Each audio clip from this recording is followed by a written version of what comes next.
Welcome to the April 20th, 2026 Eugene City Council public hearing. Thank you for joining us in this hybrid meeting format. Anyone wishing to access the meeting can do so by watching the live stream available on our website, the broadcast on Comcast Channel 21, or by following the instructions listed for this meeting on the public webcasts and meeting materials webpage. There are 3 public hearings on tonight's agenda. Please note that members of the public who sign up to testify may speak only on the topic that is subject of the stated hearing. For those wishing to testify during the public hearing, please fill out a request to speak form available on the city's public webcast and meeting materials webpage.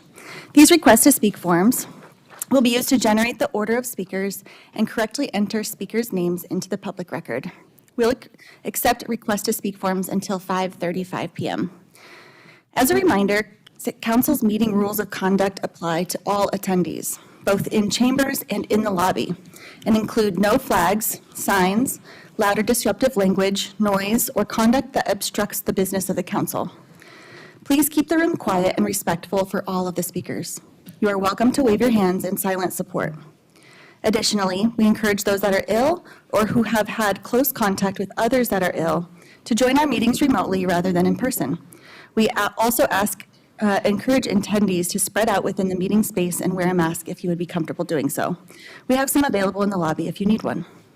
In case of a medical emergency, an automated external defibrillator is located on the counter behind our staff, located to the left on the west side of the room. And in case of an emergency evacuation, emergency exits are through the double doors located at the back of the room and the double doors near the front of the room. The doors to the patio can also be used as needed. And with that, I call this meeting to order. The first public hearing on tonight's agenda is an ordinance adopting hazardous substance user fees.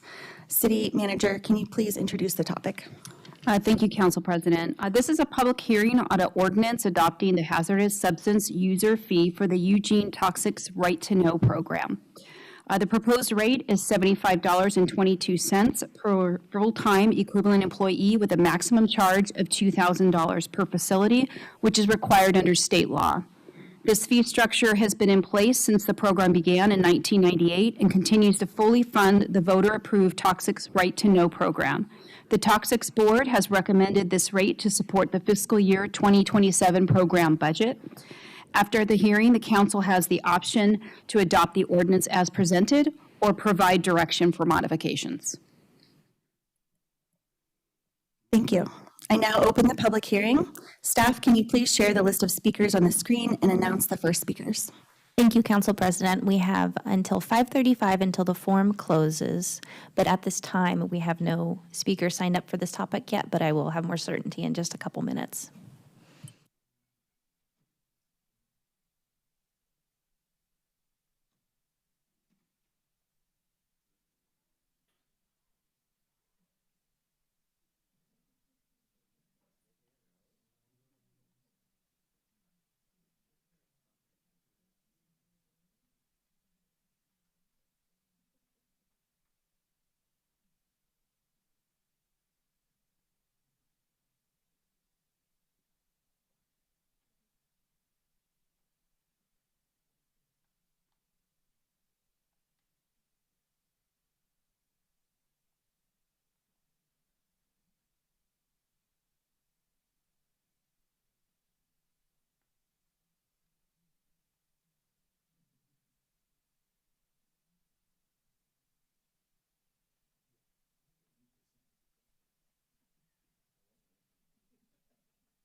Thank you for your patience, everyone. There's no one signed up for this first council hearing. Thank you, Cherish. I now close the public hearing. Are there any questions or comments from City Council?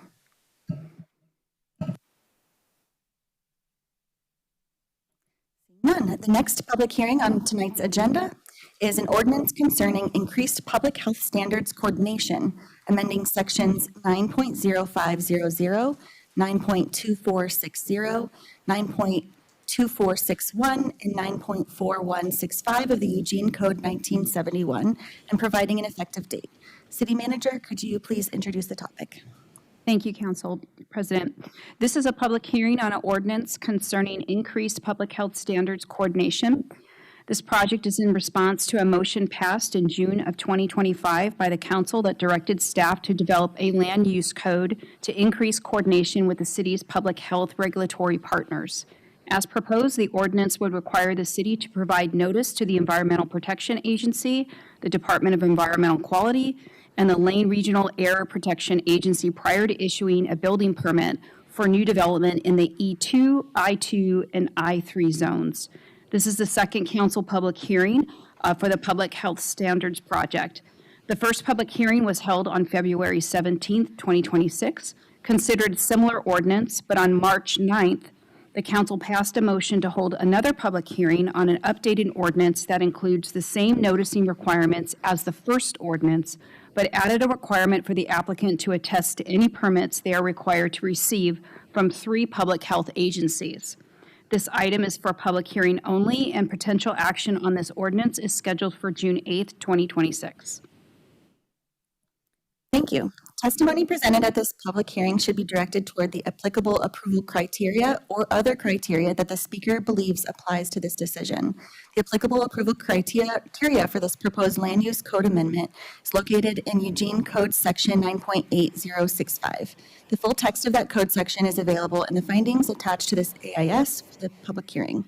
I now open the public hearing. Staff, can you please share the list of speakers on the screen and announce the first speakers? Thank you. If you have signed up to speak via Zoom, please take this time to ensure that your screen name in Zoom includes your last name and matches the name you used to sign up to speak. If your screen name does not match, we cannot allow you to speak when it is your turn. I will announce 2 speakers' names at a time. When you are called to speak, please state your name and your ward or neighborhood, if known, before beginning your comments. If you are providing testimony via Zoom, when it is your turn, we will announce your name and allow you to speak. If you are announced as the next speaker and physically in the room, please move to the seat in the front row designated for the next speaker. When it is your turn, you may come to the podium.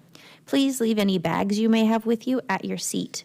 If you have documents to give council, please place them in the basket near the podium. You will have 2.5 minutes to speak. The timer will flash red when you have 15 seconds remaining to speak. Your microphone will be muted at the 2.5-minute mark. Our first speakers this evening are Travis Knudsen, followed by Lynn Woodrich. Travis is online, so I will be allowing you to talk, Travis. We are ready when you are. Hello, everybody. Good evening, Mayor Knudsen and City Councilors. My name is Travis Knudsen, and I am the Executive Director of the Lane Regional Air Protection Agency, ARAPA. I'm joining virtually from Seattle, where I'm attending an EPA Region 10 Air Directors meeting, but wanted to ensure ARAPA's voice was part of this public hearing record. ARAPA supports adoption of Version 3 of the Public Health Standards Code amendments. This is our 4th comment on this ordinance. When earlier versions contained language ambiguity and a perceived procedural conflict with state permitting requirements, we identified it and worked collaboratively with city staff to resolve it.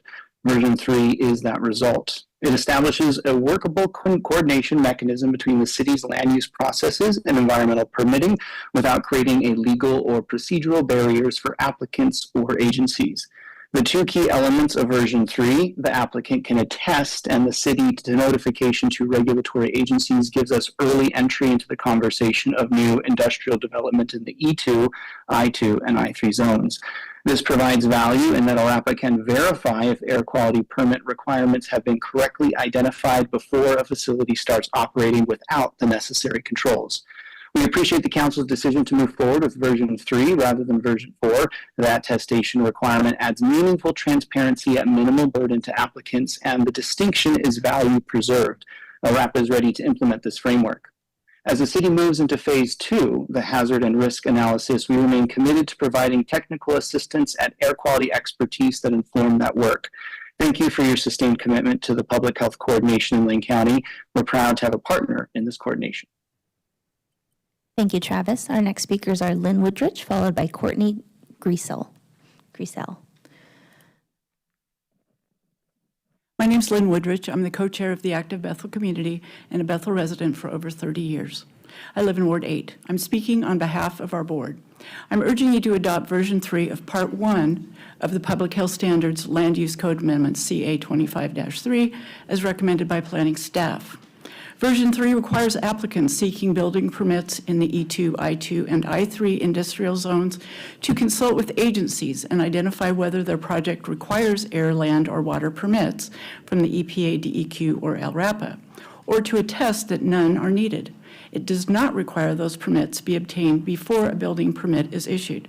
It simply ensures the right information is surfaced early. Right now, Eugene's planning department and environmental regulatory agencies often don't communicate until late in the approval process. This amendment fixes that gap by creating an early communication pathway. You may hear concerns this will deter businesses. It won't. This applies only to E2, I2, and I3 industrial zones, with typically just 7 to 10 applications per year, so agencies won't be inundated with calls. Version 3 brings public health into the land use process at the right time, giving agencies the chance to understand whether a new development could generate pollution requiring permits before a building permit is issued. I strongly urge you to adopt version 3 of Part 1 of the Public Health Standards Land Use Code Amendments CA 25-3. Thank you. Thank you, Lynn. Our next speakers are Courtney Griesel, followed by Tiffany Edwards. Evening, not mayor, but council. My name is Courtney Griesel. I reside in Ward 5, and I'm here tonight to testify on behalf of the Public Health Standards Code Amendment, CA 25-03. I'm speaking on behalf of a coalition of local business owners. There were 10 of us that sent a letter earlier today listing names, summarizing this testimony to you. And I want to note that we're not testifying, we're neither in support nor in opposition of any of the versions, but what we want to talk about is what all of them are signaling and the process that's brought us here. I'm also speaking from my own experience as a 20-year plus economic development practitioner who's worked both in public sector and in private sector on substantial business retention and expansion projects, as well as community partnerships. A question was raised by a counselor during February council deliberations, and the question specifically was, how can any of these variations be truly burdensome to business? From a business perspective, the concern is not the technical requirements of any single version, not 3, not Planning Commission recommended 4. It's the pattern and trajectory these versions represent.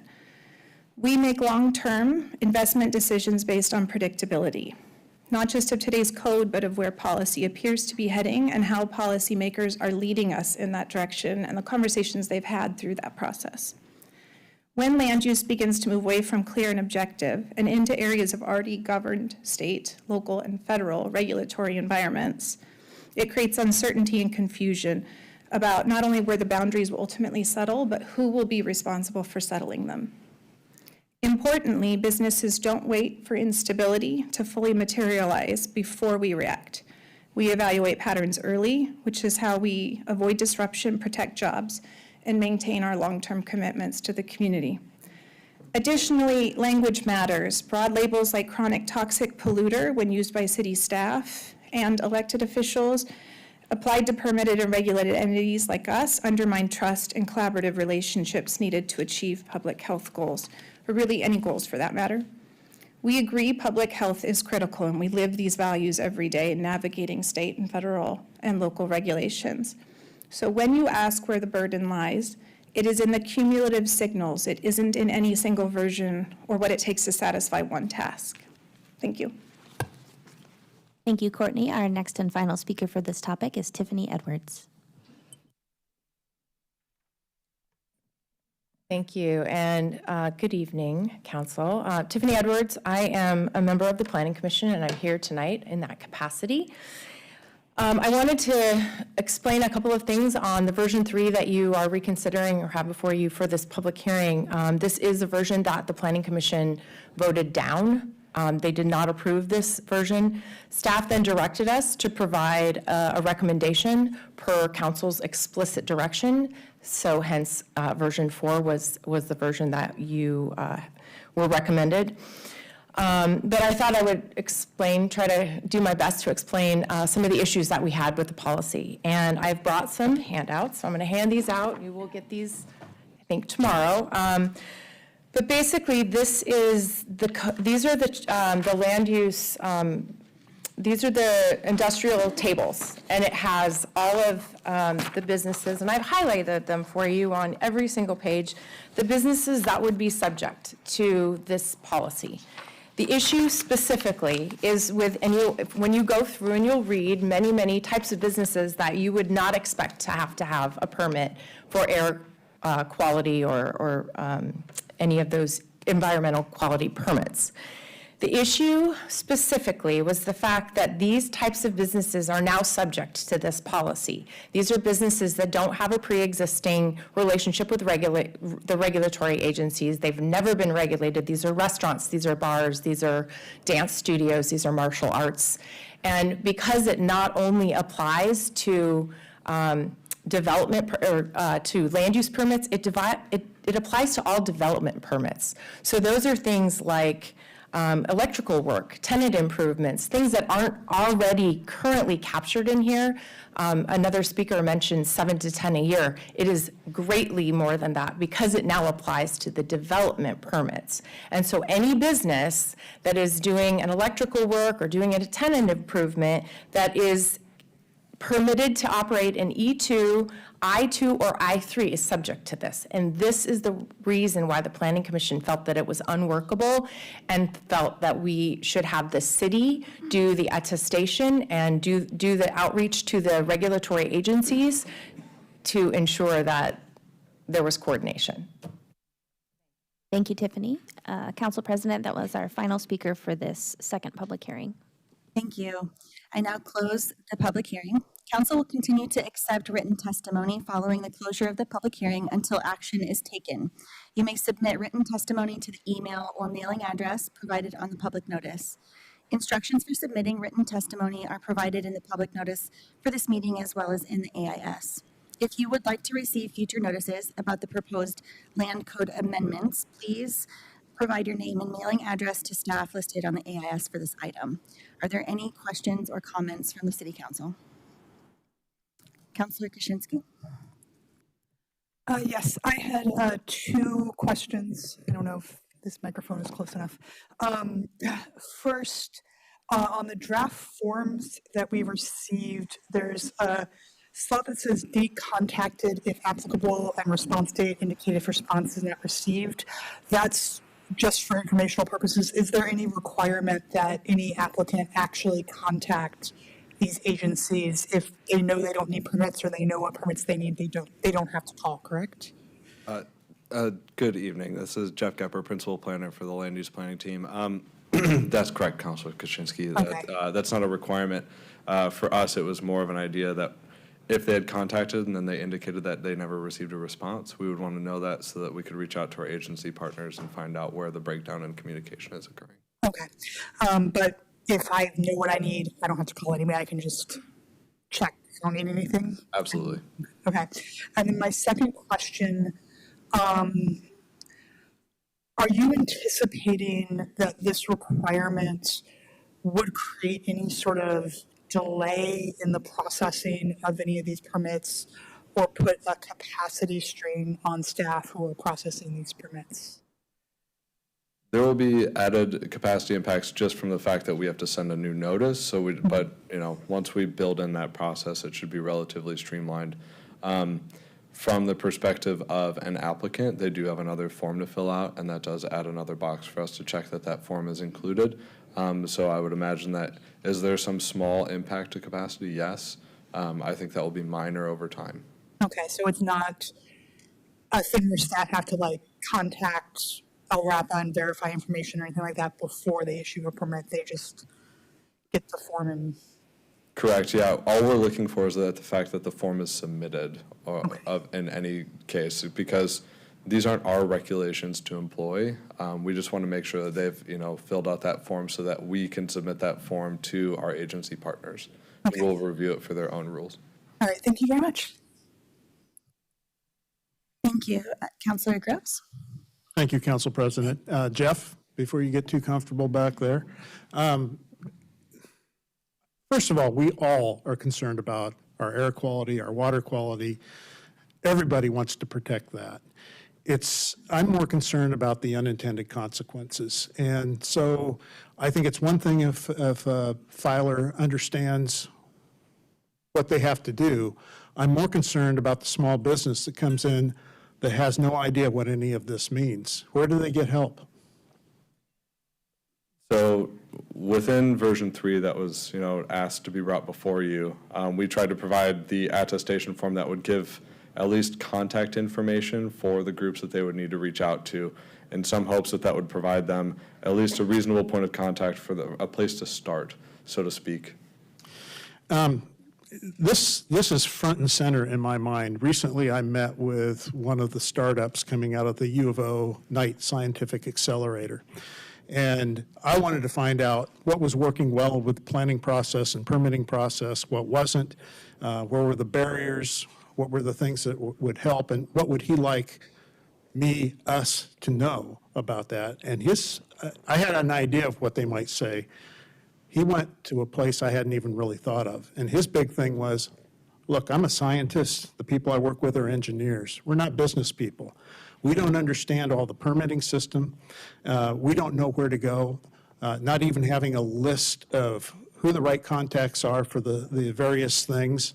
It goes back to something we were hoping to gain with the 4 economic development positions. One was to help people like this get through the permitting process. And for my colleagues, I hope we revisit that at some point, because people are having a hard time making ends meet. And if you haven't looked lately, we are at the bottom of all of our comparators as far as economic growth and development. And that means jobs. It means living wages so people can afford housing. We just have to be careful what steps we take. Again, I'm all for protecting our environment, protecting our livability, and there's a balance between that and job growth. But at the same time, we need to figure out how we can help people that apply for permits to have the most guidance we can give to make this process easy. Personally, I think it should be city staff that does that, but I think I'm probably in a minority when I say that. But we need to be doing what we can to help people move forward their businesses. These are jobs. Thank you. Thank you, Councilor Groves. Councilor Clark? Thank you, Madam President. And Jeff, stay there. I got questions for you too. I would concur with my colleague, only I'd add a couple of exclamation points, I suppose, on top of that. It is my opinion that only strong economic development in these areas are the long-term solution to our budget problems for our city. So I think it's imperative that we do this job right and that we don't unnecessarily end up chasing people away. So while it's also important to me to make darn certain we have clean air, clean water, and a clean environment, especially in West Eugene, where people haven't had the best experience in some cases, we need to be careful about that, but we also need to not chase businesses away. So if version 3 passes, walk through this with me. Somebody's they feel that they want to open a new business in West Eugene, and within the zone, within the area, they are told that they need to apply to all of the regulatory agencies that are suggested by you. Does the city staff have any power to require those agencies to respond? Let me just clarify really quickly that what's required in version of 3 doesn't actually require anybody to apply for a permit, nor does it require for an agency to respond to the individual. So that is a correct statement. So all it's requiring is for somebody to complete this form that says, I do need these permits, and I understand that, or I don't need any permits. And you I make the understand that. determination about whether they need them or don't? We are not making that determination. They submit that form to us, and we pass that form on to our regulatory partners for them to determine whether that's correct. And when you do that, do regulatory partners have a responsibility to respond to you?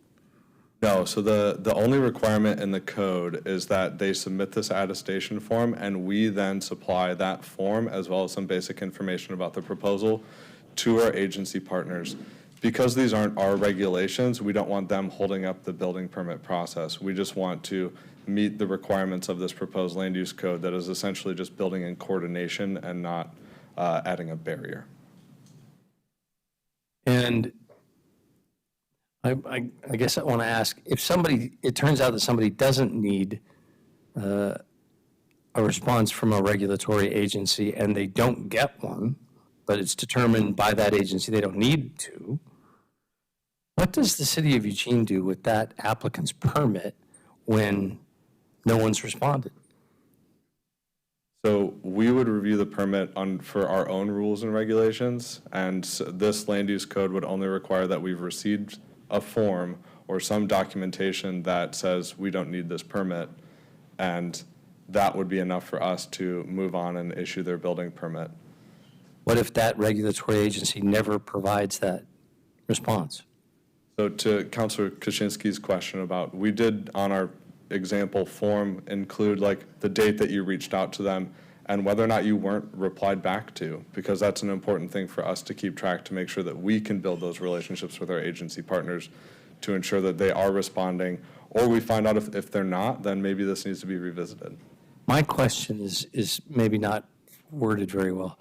What's your respondent to the what's your response, what's city staff's response to the applicant if the regulatory agency does not respond?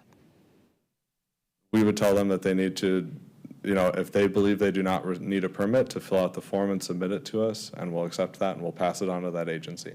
So it's to approve it anyway, even though they never got a response. So we are not approving anything. We are receiving a form and we are passing that form on to our agency partners along with some additional information. So it's about the receipt of that information and being able to pass that off to our agency partners. Thank you. Thank you, Councilor Clark. You have Councilor Zelenka. Yeah, thanks. To me, this is much more straightforward. This is really basic information that any business should know if they're going to be successful in building a new business in Eugene or any place in the country, basically. We're not asking them to be experts about the permitting process or even get any permits. It's just that they know what they're supposed to be doing or should know what they're supposed to be doing. They're not required to apply for a permit. They're not required to have a permit. They just have to attest that they know that they're supposed to get a permit. And by the way, if you don't get a permit from an agency and it's required, you can't go forward with the project. So if you don't know that way ahead of time, and this helps businesses know that way ahead of time, then they won't run into that problem. You still have to get the right permits to move forward in order to build a business. It's just kind of basic, the way things get built in this country and in Eugene. Thank you, Councilor Zelenka. Councilor Kaczynski, I give for a second round. Yes, thank you. Sometimes it helps me with making sure I really understand what a process looks like if I do like a concrete example. And so in this example, I'm a martial arts studio and I'm putting in upgraded lighting inside my facility. That's not something that would trigger any sort of regulatory permits. And so I'm applying for a building permit for that improvement. In that case, what would happen is I would fill out this form. I would submit it with the rest of my paperwork for my building permit. I would say, I don't need any of these permits. I know I don't need them, so I don't call RAPA or I don't call DEQ. I just say, I don't need them. I hand those to the planning staff. Planning staff verify that I filled out this form. They forward this form on to the regulatory agencies, and then they would go ahead and issue the permit based on the criteria in Eugene's code, regardless of what any of the regulatory agencies do or don't do with that information. Am I understanding what that process looks like correctly? That's a correct summation of the process, yeah. Thank you. Thank you, Counselor. Counselor Groves. Thank you, Council President. Just real quick, my purpose of bringing up the story of speaking with the CEO from the new startup out of the U of O Knight Scientific Accelerator was to the point he didn't know what all he needed to do. And again, he's a scientist, not a business person, a martial arts studio. I mean, that's great if they know what permits they need and what permits they don't, but some of these startups don't have any idea of what they need. And there's not a single place they can go to find out all the answers. So I think we need to be taking the extra step to be having this information available and somebody to help them get through the process if this is what our expectation is going to be. It shouldn't be met with, this is your responsibility, good luck. I mean, it should be more than that. If we're truly interested in helping existing businesses survive and thrive, helping them grow, and helping new employers come into our area to employ our people. Our median income level is the lowest on our comparables as well as our growing our economy. We need to do something about this, and part of that's not making things so onerous that they can't get through. And I disagree with the comment, well, they should know all this, because many of them don't. They know how to do their craft. They don't know what all is required in the regulatory environment. They aren't all planners. So whatever we can do, I'm pretty sure this is going to pass. I think we need to do something. But I also want to make sure we're doing whatever we can to help people be successful in our community. That's our responsibility too. Thank you. Thank you. With no other counselors in the queue, I will move on to our third public hearing of the night, which is an ordinance amending the Fairmont University of Oregon Special Area Study Text and Diagram, amending Chapter 9 of the Eugene Code, and rezoning property to remove the EC East Campus Overlay Zone. City Manager, would you please introduce this topic? Thank you, Council President. This is a public hearing to consider a package of land use applications submitted by the University of Oregon for the East Campus area, a refinement plan amendment, a code amendment, and a zone change application. This package of applications would amend the Fairmont/University of Oregon Special Area Study, the Eugene Land Use Code, and the zoning of properties in the East Campus area to align with recent updates to the East Campus Area Plan and the university's Next Generation Housing Development Plan. Tonight's public hearing is the second City Council public hearing for this package of applications. The second hearing was scheduled after the Council passed a motion on March 9th, 2026, to reopen the record and hold another hearing on a modified ordinance. The Council's motion was passed in response to the modifications to the proposal provided by the applicant to address concerns raised in public testimony. Tonight is a public hearing only, and deliberations are scheduled for May 11th. Thank you, City Manager. The City Council's role in this process is to approve with modifications, or to deny the application. The decision-making process for this application is quasi-judicial, so we will use a quasi-judicial format for this public hearing. To start, do any councilors need to disclose any bias, conflicts of interest, ex parte communications, or abstentions pursuant to EC 9.7065? Seeing none, before we proceed, I want to state that that's if they are announced. Have staff received any challenges to a counselor's impartiality submitted pursuant to Eugene Code Section 9.70655? No. Testimony presented at this public hearing should be directed toward the applicable approval criteria or other criteria that the speaker believes apply to the decision. The applicable approval criteria for this proposed refinement plan amendment, code amendment, and zone change are located in the Eugene Code, sections 9.8424, 9.8065, and 9.8865 respectively.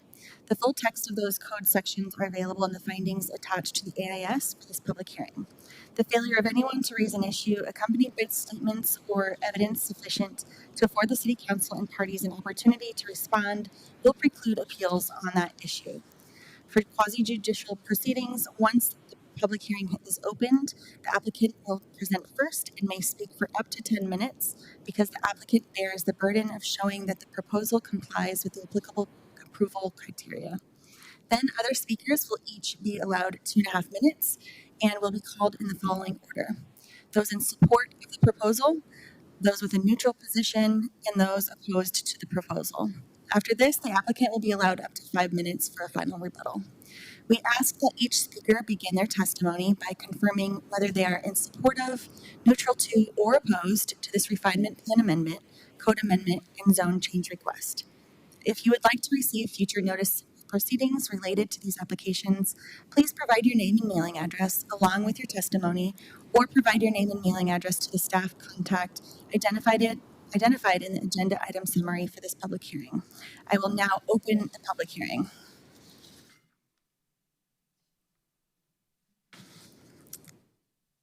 The applicant's representatives have a total of 10 minutes to speak on behalf of the applicant. I will leave it to you to decide the time amongst yourselves. Thank you.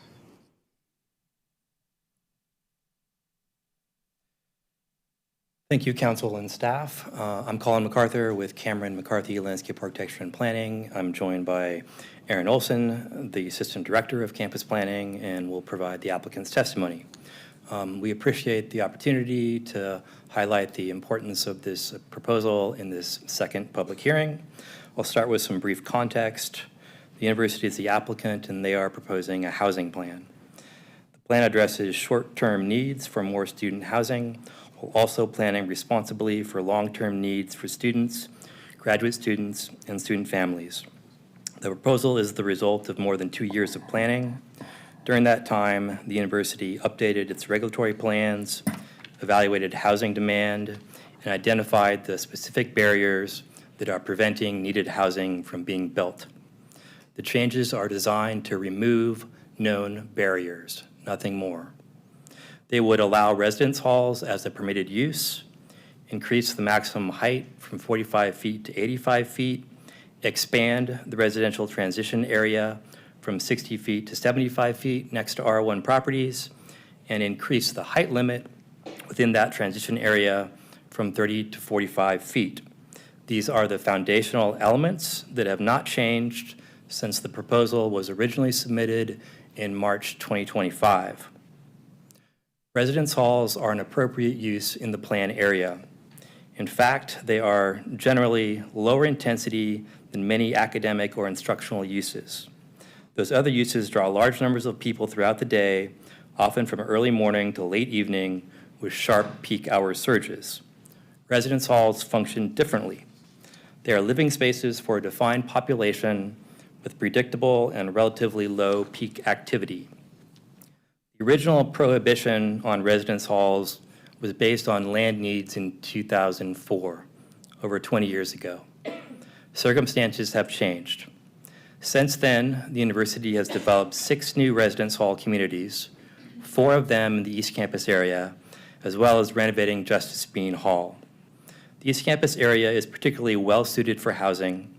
It's close to academic buildings, student services, athletic and recreational facilities, and open space.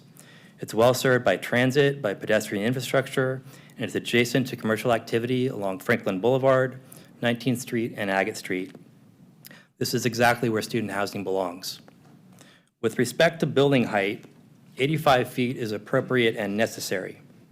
That height allows for a 7-story residence hall using common and efficient construction methods. 5 stories of light frame construction over 2 stories of concrete.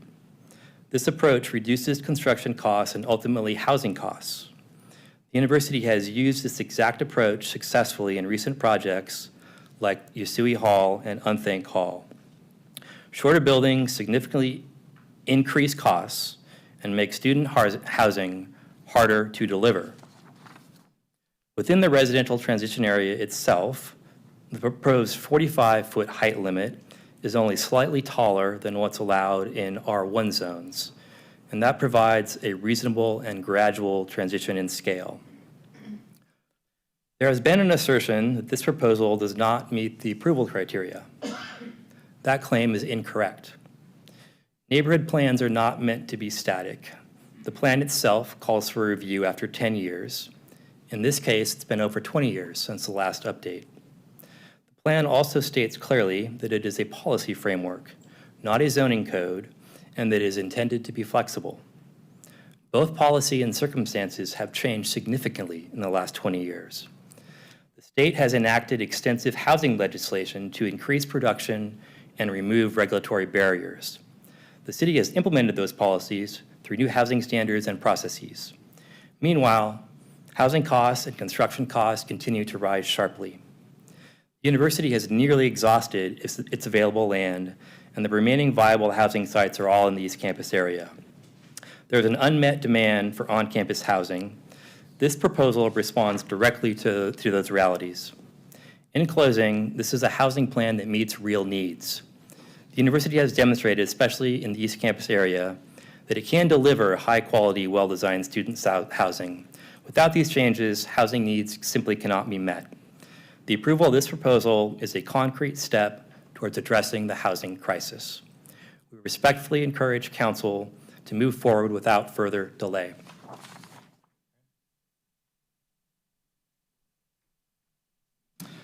Good evening, Council. I'm Aaron Olson, Assistant Director of Campus Planning at the University of Oregon. I've been involved with this project from the very beginning, master planning, land use, outreach to the community, and I'll continue working on future projects in the East Campus area. The University of Oregon's campus has changed a lot over the years. Our campus is known for its beauty, trees, open spaces, and so much more. An example of this is a travel magazine recently ranked our campus as 27th in their top 50 rankings of most beautiful campuses in the country. All this is to say we recognize our responsibility to develop to maintain this standard. As we continue to add new projects in the East Campus area, we want to build on that legacy, creating great buildings and welcoming open spaces that make campus even better. The university's proposal is based on a 2.5-year planning process that produced the Next Generation Housing Development Plan. In 2023, we brought in an experienced design team to explore options for high-quality on-campus housing for first-year students, graduate students, and student families while still maintaining a neighborhood transition. We heard a wide range of feedback and made a number of adjustments while still maintaining the ability to build more on-campus housing when needed. The plan does not imagine a continuous wall of 85-foot buildings in the backyard of single-family homes.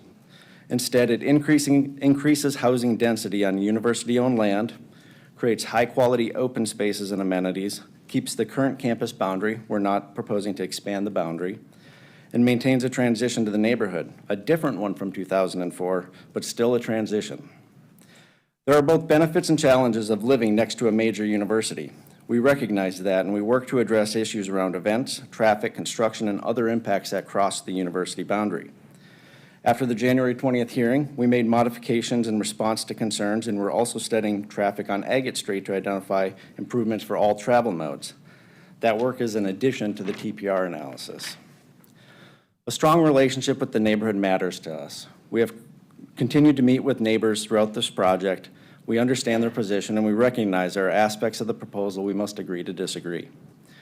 When thinking about the proposal to increase allowed building heights and the resulting transition, it's useful to compare the Walnut Station area north of 15th Avenue. City Code treats 15th Avenue, which is about a 65-foot right-of-way, as the transition between single-family homes and the much taller mixed-use center to protect the residential character of the neighborhood. Villard Street, by contrast, has a right-of-way of roughly 100 feet wide and has a landscape median with street trees, creating a larger physical buffer. Under Walnut Station zoning, a 90-foot tall building can be just 55 feet from 15th Avenue. The university's proposal would allow an 85-foot tall building about 145 to 175 feet from the west side of Villard Street, far more distance than the Walnut Station transition. These amendments are necessary to have the ability to build more on-campus student housing when needed, and expanding on-campus housing also supports broader community goals to increase housing supply. Approval of this proposal will allow the university to create a walkable, vibrant, student-centered campus community with a range of housing options. Thank you.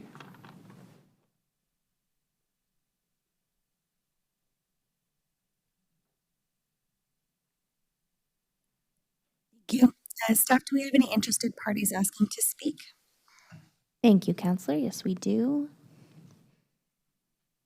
Please share the list of speakers on the screen. We have 24 speakers signed up. I've split them into 3 sheets. Support, neutral, opposed, since we're quasi-judicial, just for context there. If you have signed up to speak via Zoom, please take this time to ensure that your screen name in Zoom matches your last name and matches the name. Include your last name and matches the name you used to sign up to speak. If your screen name does not match, we cannot allow you to speak when it is your turn. I will announce 2 speakers' names at a time. When you are called to speak, please state your name and your ward or neighborhood, if known, before beginning your comments. If you are providing testimony via Zoom, when it is your turn, we will announce your name and allow you to speak. When you are announced as the next speaker and you're physically in the room, please move to the seat in the front row designated for the next speaker. When it is your turn, you may come to the podium. Please leave any bags you may have with you at your seat. If you have documents to give counsel, please place them in the basket near the podium. You will have 2.5 minutes to speak. The timer will flash red when you have 15 seconds remaining to speak. Your microphone will be muted at the 2.5-minute mark. Please note that screen sharing or displaying information on the screen is not allowed, and any misuse of the platform or a violation of the council's code of conduct will result in immediate termination of speaking privilege. Please note that use of profanity is not prohibited, or is not permitted. The use of profanity is not permitted. Our first speakers are Michael Griffel, followed by Henry Shadwinkle.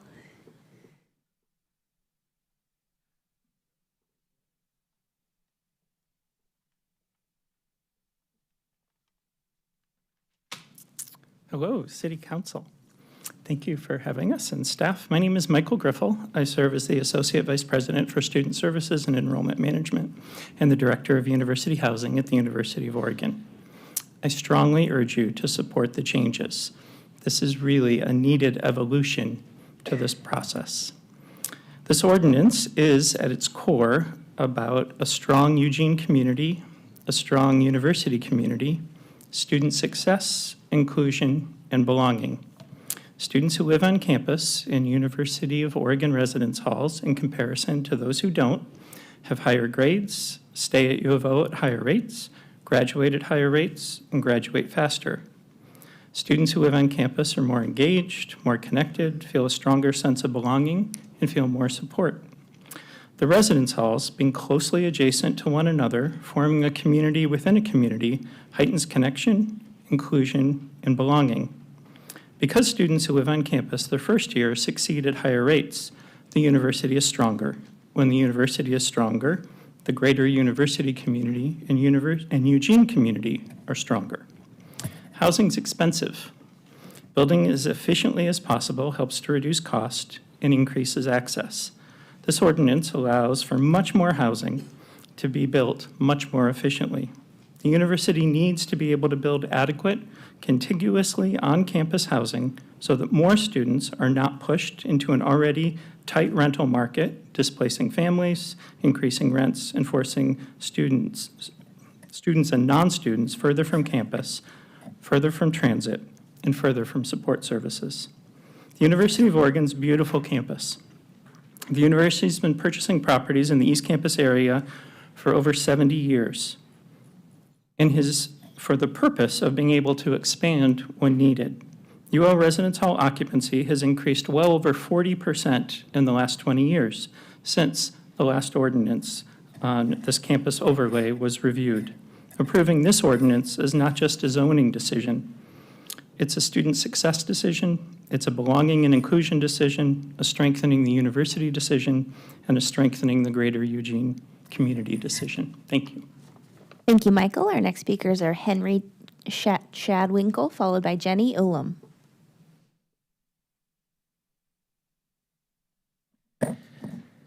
Good evening, Council. Thank you for the opportunity to speak today in favor of this proposal. I'm speaking both today as a community member And also as a student studying urban planning and public policy at the university, I'm currently a senior. And as a student who lived on campus for 2 years, one of which I was a resident assistant during. During my experience as a resident assistant, it was my responsibility to support first-year students who were living on campus. And through this experience, I saw many of the benefits of living on campus, both in the students that I supported and in my own experience. Many of those benefits, as was just spoken about, include a lower financial burden for the students, higher academic success for students, less of a need for students to own or use a car themselves, and an increased rate of students walking, biking, and using public transportation around the community. As my experience has been studying urban planning and public policy at the university, I can attest that this is the ideal location to continue to build residence halls around the university. It connects students with the already built campus, with bike lanes, walkability areas, public transportation, and brings peers together around the support system that the university offers for students.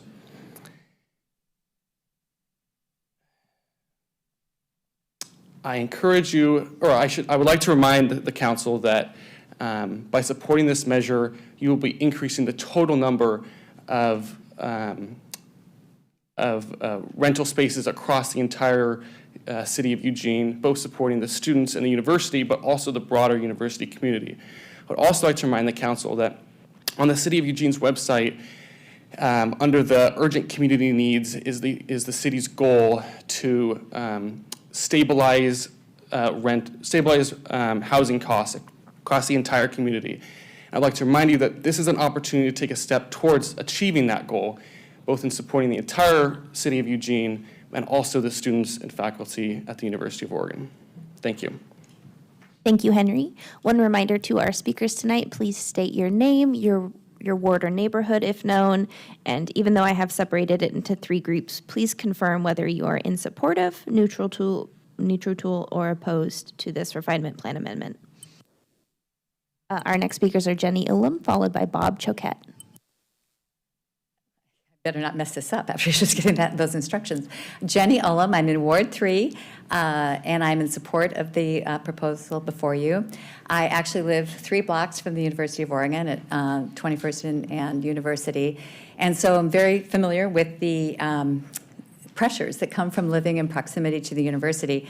That's one reason we live there, is because we want to be in that university environment. I also am on the University of Oregon Board of Trustees, and it's really in that capacity, as well as a Ward 3 resident, that I'm here testifying in support of this tonight. I would refer you to some previous testimony submitted on the original proposal that was before you, and some of the points have been made here about how this is, better for students, better for the academic achievement of our students. I think ultimately better for our neighborhood, because having students concentrated on campus is better where they're supervised. The previous speaker spoke about being an RA. We don't have those in the rentals that are in our neighborhood. And so it is, I think, a step up for the academic achievement for the neighborhood, but also it helps the university succeed in a very competitive environment for students right now. One of the knocks, it's a beautiful campus and we get that feedback. One of the raps against us, and one reason people don't come to the University of Oregon, is because we don't have what they consider suitable or up to modern standards residence halls. Now, we've been chipping away at that, and we have some good dorms that have come online. But this is, as you look at the demographic cliff, if you're familiar with that, in higher education, there's more competition for fewer students. This will really help us competitively. And frankly, in Eugene, I think we know the University of Oregon is super important to us economically. It's our major employer. And I really look forward to partnering with the city and working collaboratively with the city on making the university as strong and successful as it can be. So thank you for your time and for accepting my testimony. Thank you, Jenny. Our next speakers are Bob Choquette, followed by Jacob Fox. Council members, thank you for the opportunity to speak again in support of the proposed land use changes related to the East Campus area for the University of Oregon. I am here in my capacity as chair of the university's Campus Planning Committee, and the CPC's mission is to advise the president on long-range campus development with regards to building, landscaping, and transportation policy. I support the proposed changes as they will accommodate the current and future needs of on-campus student housing in the East Campus area. On-campus housing improves student performance, reduces academic costs, adds to the overall housing supply, and intentionally connects and engages students with the university. The university has long identified the East Campus area for future student housing, and the proximity to transit and commercial activity along Franklin Boulevard makes this an ideal location for on-campus student housing. The proposed land use changes will allow the university to realize the vision established in the next generation housing development plan that supports student success and makes efficient use of limited university land. The proposed land use changes are critical to increasing the housing supply on campus and within the community. It's my pleasure to endorse the approval of this application. Thank you, Bob. Our next speakers are Jacob Fox, followed by Talik Lopez Duboff. Council members, my name is Jacob Fox. I'm the Executive Director of Homes for Good, and I'm speaking in support of this application today. Homes for Good's the largest affordable housing provider in Lane County. We provide a home to over 5,000 households across Lane County. And there's nothing that Homes for Good and other community-based organizations can do to build enough housing to address the need in our community. The bottom line is that we have a very unhealthy housing market, and I think we all have a responsibility to create pathways to increase housing production in our community. Just a few statistics. Rental prices have gone up over 40% in the last 5 years. The price of a home has gone up 88% in that same time period. That's the reason why there's so many people that we see experiencing homelessness every day, because our housing market's sick and we haven't built enough housing. So basically, as a community, we have to decrease regulations and modify overlays so that we can build a lot more housing. We build about 1,000 units a year in Lane County, all income ranges. And we'll just not dig out of the hole that we're in if we stick with the status quo. So I just urge the council to approve this application and create pathways to increase housing production. Thank you, Jacob. Our next speakers are Talik Lopez Duboff, followed by David Mitrovican Morgan. Good evening, counselors and staff. I'm originally from Beaverton, Oregon, but I live in Ward 1. My name is Talik Lopez Duboff. I serve on the University of Oregon's Campus Planning Committee and the University of Oregon's Board of Trustees. I'm also a student in the College of Design studying planning and public policy. I'm here today to speak in support of the proposed land use code amendments related to the university's development of the East Campus area. I want to focus my comments less on the plans and policy and more of what it means for students, where students live, especially first-year students, how their experience in college and both academically and personally. Living on campus creates access to classes, to campus resources, and to community. Students who live on campus are more likely to succeed academically, stay connected, and feel like they belong. It also reduces pressure on Eugene's rental market, which matters not just for students, but for the larger Eugene community as well. Neither of my parents went to college, and navigating my first year in housing experience was incredibly important to me. Being surrounded by other first-year students meant that I wasn't going through this transition alone. Some shared similar backgrounds, while others brought a completely new perspective. And that mix, I think, is the foundation of any academic community. Those everyday interactions that helped shape my sense of belonging and my success far more than I ever expected. As the university continues to grow, creating more opportunities for students to have that kind of experience that matters.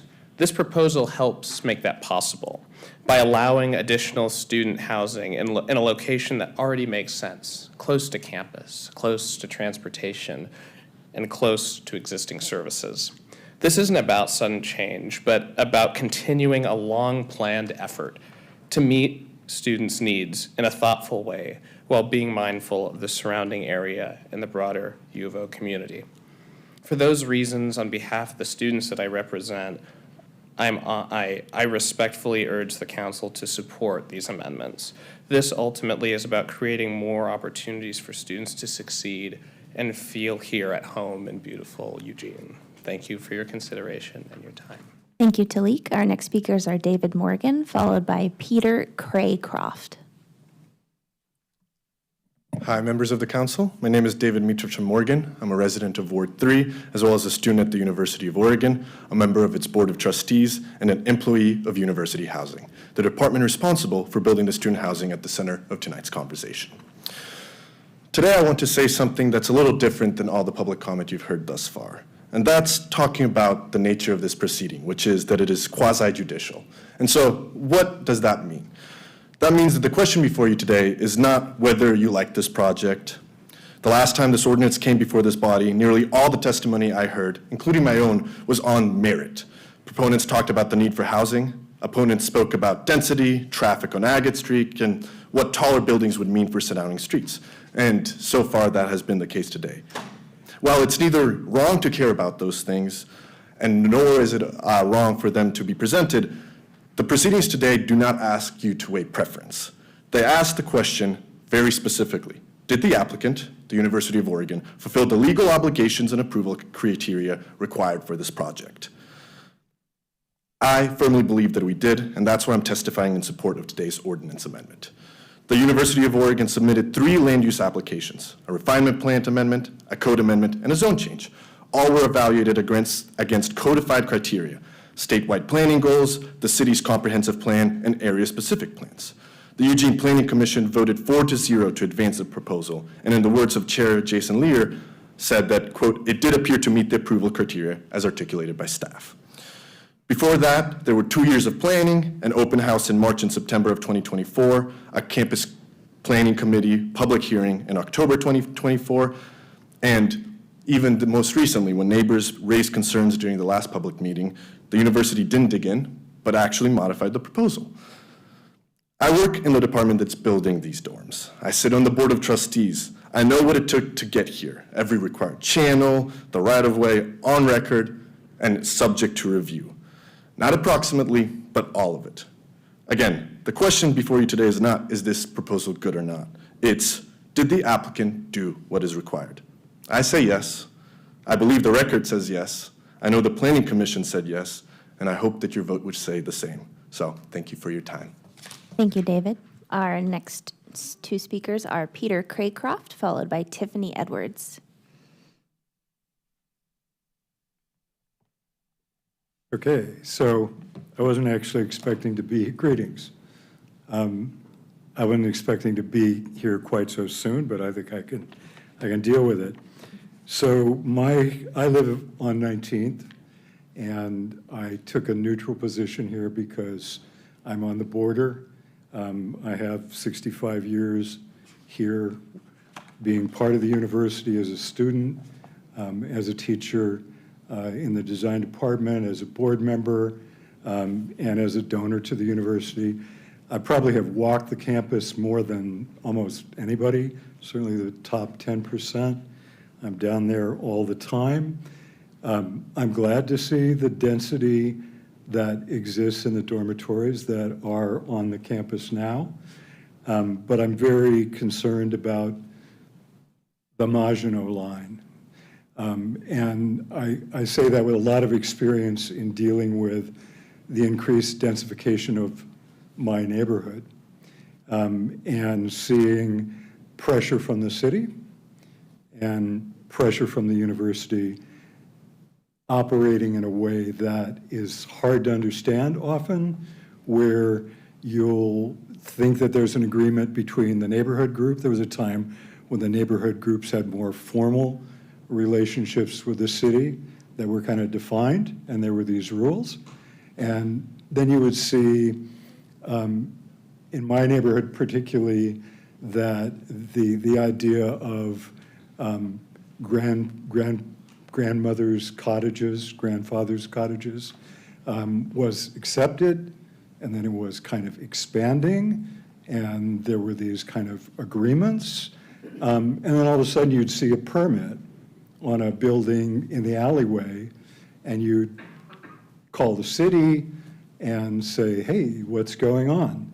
And the city would say, oh, they're just putting their washer and dryer in the old garage, right? And then you'd see an air conditioning unit going in. For what, right? And you'd call the city, and you would still get this kind of not honest reply. The university is kind of in the background to all of that, pressuring but never talking. The city. Thank you, Peter. Thank you, Peter. Your time has concluded. Yeah, well, so quickly here. Peter, your time is What I wanna concluded. see- Huh? Your time is I'll wrap concluded. it. What needs to happen is the university needs to do drawings. I've been in the Peter, planning I'm so process. sorry. These Your are time is drawings to concluded. show us You may where- submit written. Okay? Needs to be visual. Peter, you may Guys need to see it. submit written testimony online. Thank you. Our next speakers are Tiffany Edwards, followed by David Wade. Okay, thank you. Our next speakers are, and I will share the final list, David Wade, followed by John Borofsky. And here's this list of the last speakers for the evening. Ready? Once again, it's wonderful to be in this temple of democracy and to see all of you here. I'm going to speak again about process. We didn't have one here. The university did not engage the neighborhood in a 20-year-old process by which we could have avoided all of this. Yes, they announced their plans and said, love it or leave it. Number two, the Planning Commission. A majority said, we don't understand this, we can't evaluate it, so we're going to vote yes. Great. The staff. The staff missed all the stuff the university withdrew after the neighbors' complaint. They missed all of it. And yes, it's a judicial process, one that applies the Metro Code, which has a specific provision for projects like this and their effect on residential neighborhoods. University never mentioned that Metro Code provision in any of its voluminous paperwork, and the staff didn't catch it. So you, City Council, are sitting without any help on this project. We have offered help, and that help is in the form of testimony, which I support, from the Fairmont neighbors. I should say that I live at 1673 Villard Street. I am directly across from the 4-block wall of 85-foot buildings they're proposing to get through this council. And they say, oh, well, this is all for the students. Oh, no, it isn't. This is a real estate development project by the University of Oregon to try to make money in place of the private sector. The private sector has responded to the need for student housing. You can see the 15-story buildings all over our neighborhood. The difference is they didn't build it in residential neighborhoods, and they pay property taxes, which the university does not. They pay in lieu, but not based on assessed value. So they want to take away business from private developers who pay taxes. That's what this is all about. Thank you very much. Thank you, David. Our next speakers are John Borofsky, followed by Mary Jakwa. Good evening. John Borofsky, Ward 3, in opposition. City Council, Mayor. I'm here to testify on the plan amendment before you tonight. As a former planning commissioner, I'm aware of the complexity of the decision before you. It's very challenging as a decision maker to be able to understand all of the nuances of the criteria that you're being challenged, that are being asked to digest, excuse me.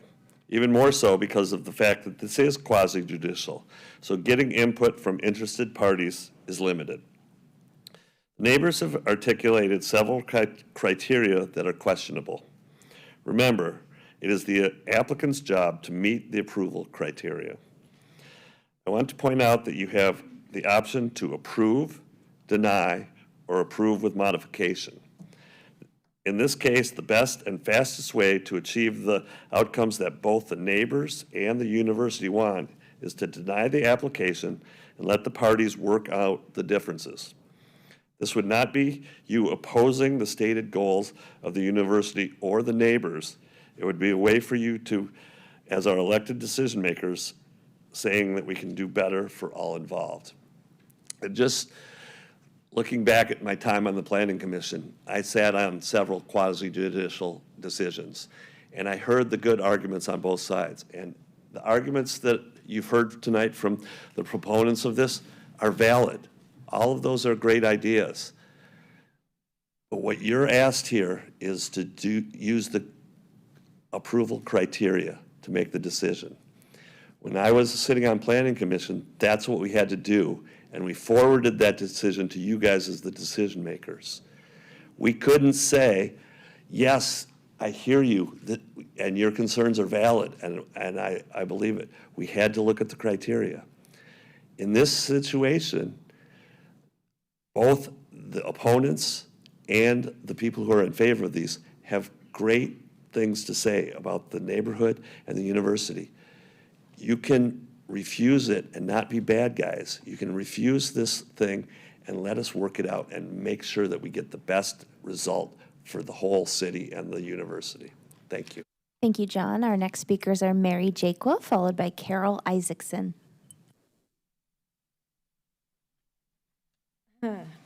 Councilor President and councilors, my name is Mary Jaquia, and I've lived in Ward 3 in the Fairmont neighborhood at 1755 Orchard Street since 1989. I oppose this refinement plan amendment. I believe that further review and neighborhood engagement can lead to a much better outcome ultimately for everyone involved. I'm here in support of the my neighbors and the Fairmont Neighborhood Association. And I thank you for your consideration as you review the testimony that we are submitting to you tonight and the testimony that you already have on record. Thank you. Thank you, Mary. Our next speakers are Carol Isaacson, followed by Susan Macuson.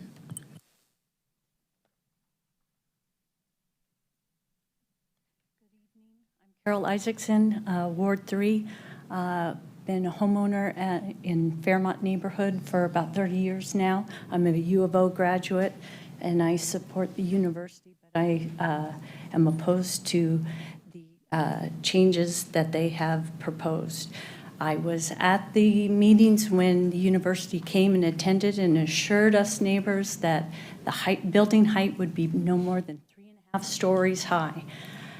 There were open houses, but all that transparency went away when the changes to doubling the height structure and removing setbacks, all that disappeared once those changes were forwarded. I disagree with the university's decision that this is good for students. It is proximity to campus that ensures good grades, not necessarily living on campus. There are other studies that show that as well. The other thing is the university the demographic cliff is fast approaching. There are 4,600 students there that are freshmen. They have, with current estimates, they have over 5,000 units currently. So this impending housing crisis for the students with a reduction, Oregon is going to reduce by 19% high school graduates. California is going to be reduced by 29%, and Washington by 8%. This is going to persist for over 20 years. There's a huge drop in students. So the fact that there's this high housing crisis for student housing is not, I'm not seeing it, and the numbers don't make sense to me. The other thing is the assumption that this is going to release housing for the rest of Eugene. Student housing and affordable housing are two different things. The reasons students go looking for housing outside of the university because the price of the housing, residential halls is ridiculous. Thank you, Carol. Our next speakers are Susan Mackison, followed by Arthur Farley. Hi, I'm Susan Mackison, and I am adamantly opposed to this. This is about money. It's about the building industry, building tax-free. It's not about students, except for the fact that the university makes buku bucks housing students. It's about money. It's about the university trying to make money. 18-year-olds are going down in numbers. They're shrinking population. But not only are they a shrinking population, they're not going to university anymore because universities are so expensive. And what do you get out of it? How many of us went through university and actually did what we studied to do? Not many. And you can't afford to do that now. If you pass this, you're basically saying the protections that you promised us on height are out the window. At that point, every 10 years, the university does this to us, and every year they get away with it. Why have a city government if you're not going to listen to the people? Because the university isn't the people. Yeah, it's an employer, but it's not the people that you serve. You need to serve us. And we've been more than reasonable with the university. And they are out to make money. It's all about the money. Thank you, Susan. Our next speakers are Arthur Farley, followed by Susie Smith. Hi, good evening. My name's Art Farley. I live at 1667 Fairmount Boulevard in the Fairmount neighborhood. And I think it's fairly obvious that a 7-story dormitory 75 feet behind houses built along Villard does not provide a gentle transition between campus and neighborhood, as the university claims in its plan, and as Metro Plan would like to see also in its requirements. But I'd really like to more focus on the other issue, kind of been brought up now, which is this claim of there's an immediate need for additional student housing, both now and in the future. University data itself shows that enrollment at the university is the same as it was 10 years ago, and actually went down a little bit this year. You can look online. In that time, extensive new student housing has been built close to campus, and also impressive new dorms and dormitory capacities built on campus, and there's another one in the area built. Recently, the president of the university sent to the faculty a letter that says, including, quote, competition for prospective students, especially non-resident students, is fiercer than it has ever been, as universities across the country try to offset losses to international enrollment, uncertain state appropriations, rising costs due to geopolitical tensions, and cuts in research funding. And as has recently been mentioned, the expected decline in graduates from high schools over the next decade or so. So I would ask you to deny the current proposal as is stated, and I think we have time to work this out. I would ask you to reject it and send it back to the university in the planning to work with the department, with the neighborhood, and try to find a plan that meets everybody's goals. We all expect, and we see the need for increased student housing near campus, and that is a perfect place, but not with this height limitation. We were successful before working those 20 years ago with the university to come up with the existing East Campus plan. And we also worked with the arena to get that approved, and worked with the university to work that out. The university would come to the neighborhood. We can look at some alternatives. How could they maybe realize the same density with a different approach to this, rather than this 75 or 80% just by the street? So let us all work that out. There's time to do it. There's no need. There's not this need like they got to get this dorm up next year. Thank you, Arthur. Our next speakers are Susie Smith, followed by George McCulley. Evening, Mayor and Council. My name is Susie Smith. I live at 1659 Orchard in Ward 3 since 1988. I'm a member of the Fairmount Neighbors Board, and I'm the Land Use Committee Chair. And I'm here to talk on behalf of the board a little bit about the preparation of all the materials that we've submitted to the record all of which address the criteria of approval as was outlined regarding quasi-judicial process. We want to bring that to your attention.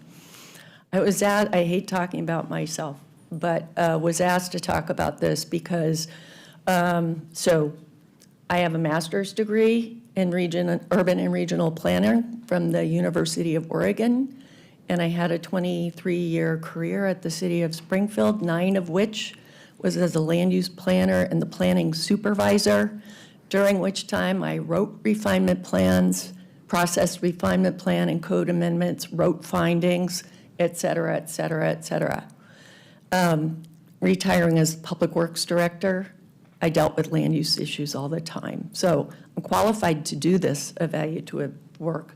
But we also consulted with currently practicing Eugene land use planning professionals and a land use attorney for the express purpose of evaluating the criteria, the proposal, and all of our arguments for their validity. We wanted to know are our arguments, are our claims valid? Because we actually support the U of O in their housing objectives. But what they've done here is equivalent to taking a nuclear-powered chainsaw to a cube of butter, is what they've done with the refinement plan and the code, and what we worked so hard to achieve.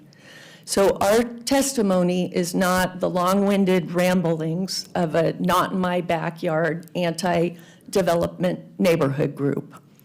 It is a careful, thoughtful, professional evaluation. And our claim to you is neither the applicant or the city staff have met the criteria approval. And we believe we have a legally defensive argument on numerous of them. So we really hope you will read our 2 new pieces of testimony. Thank you, Susie. Our next speakers are George McCulley, followed by Susan Jakubowski.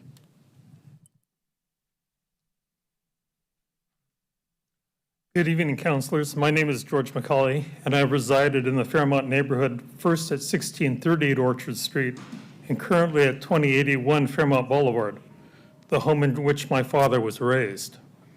I've lived in the neighborhood now for more than 60 years.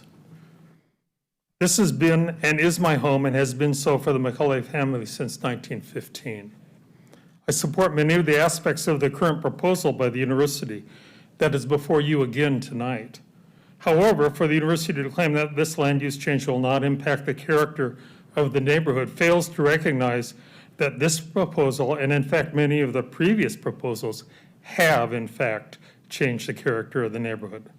Homes in which I played as a child are gone. There are no children playing in the streets because there are very few families with children who live in the area, as the university has taken over ownership of the homes in which those families lived. And the traffic on those streets has increased substantially with no attempt to address the traffic movement and parking issues. Businesses that previously lined Franklin Boulevard have been replaced with Matthew Knight Arena. And the aroma of freshly baked bread no longer exists. This is progress, but it does come with many compromises, and it has affected the character of a historic neighborhood that was originally its own city. The university, through individuals who have discussed this plan verbally with us, has indicated that its goal is to be able to build a dormitory, and that plan nearly duplicates the neighborhood's request. However, the plan before you allows them to build a significantly more imposing structure than what is projected currently by those individuals. And if this request is approved, the university will be allowed to build nearly anything that they choose in the future when the individuals with whom we have spoken are gone. All the FNA is asking is that the university's current vision of the proposed structure or development be guaranteed by appropriate land use plans rather than an open-ended document. We therefore ask you to deny this proposal in its current form, or at least require modifications that will ensure compliance in the future with the adopted plans as presented to us. We believe that this will allow the university to continue with their current design. Thank you, George. Our next speakers are Susan Jakubowski, followed by Jeff Philpott.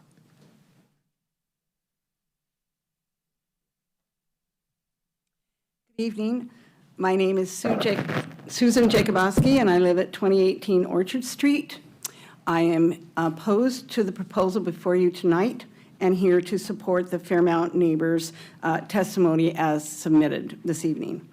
I live in a 120-year-old house, cottage-style home that I lovingly care for, or at least try to. It's a great place to live. I actually love living near the university. I love hearing the softball team hit a home run while I plant my dahlias, and I love hearing the marching band practice when I pick them in the fall. We definitely need more housing. Our whole neighborhood agrees with that, obviously.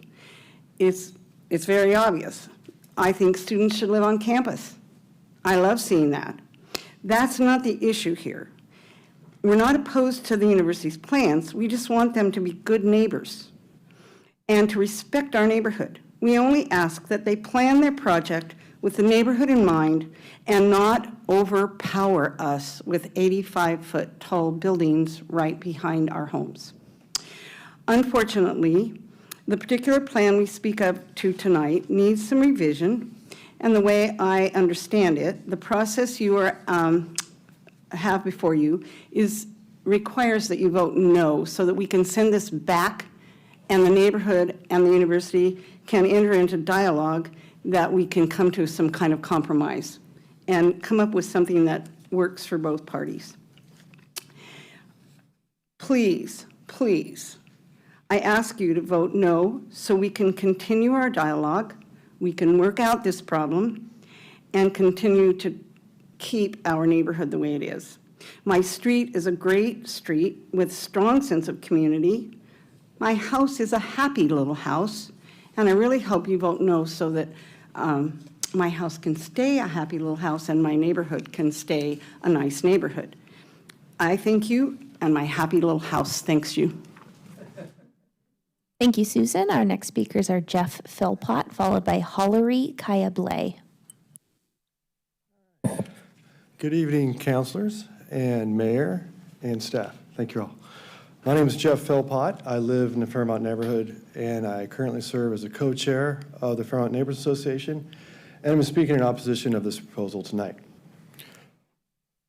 Fairmount residents have long supported the university's growth, including high-density student housing on East Campus.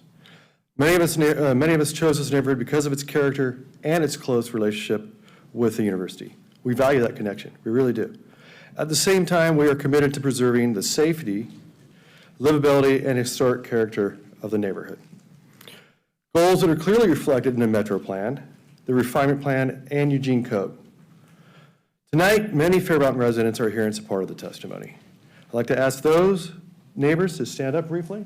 This is us, pretty good group, pretty diverse group, I must say. We appreciate that the applicant has revised some elements of their proposal in response to our concerns. However, we continue to oppose the remaining changes. At the heart of the issue is the East Campus Overlay Zone, established to create a meaningful transition between higher intensity campus uses and our single-family neighborhood. The applicant is proposing to fundamentally alter that balance, eliminating 3/4 of the transition zone by allowing dormitories and increasing building heights from 45 feet to 85 feet without mitigation of impacts on the adjacent neighborhood. These changes would dramatically increase building scale, occupancy, traffic, service demands, and parking requirements, creating impacts far beyond what current zoning allows. Yet the applicant claims there will be no negative effects and rejects any meaningful mitigation requirements. These assertions simply are not credible. Our board, along with qualified professionals, have spent hundreds of hours reviewing this proposal. Our findings show that it does not meet the approval criteria. We sincerely hope that you take the time to review our submittals. The burden of proof lies with the applicant, and that burden has not been met. The council is not obligated to approve these changes. We respectfully ask that you deny the proposal in its current form or require modifications to ensure compliance with adopted plans and protect the integrity of the neighborhood. Thank you, Jeff. Our next speakers are Hollery Kayableh, followed by Tom Evanview.